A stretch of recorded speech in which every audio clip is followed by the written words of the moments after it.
ইন্দোনেশিয়ার জুমার নামাজ চলাকালে এক মসজিদে বিস্ফোরণে অন্তত ৫৪ জন আহত হয়েছেন।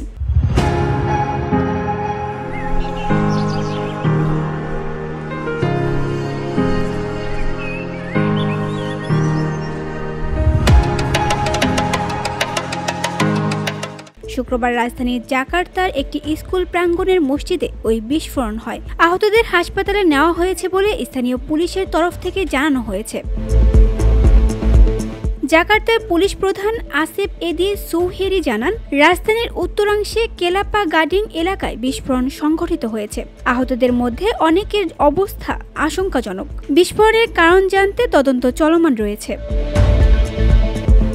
স্থানীয় সংবাদ মাধ্যম কম্পাস টিভি এবং মেট্রো টিভিতে প্রচারিত খবরে দেখা যায়, ঘটনাস্থলটি পুলিশ ঘিরে রেখেছে। সেখানে অ্যাম্বুলেন্স প্রস্তুত অবস্থায় রয়েছে। তবে মসজিদের ছবিতে ব্যাপক কোনো ধ্বংসের চিহ্ন দেখা যায়নি। VOD Bangla news desk.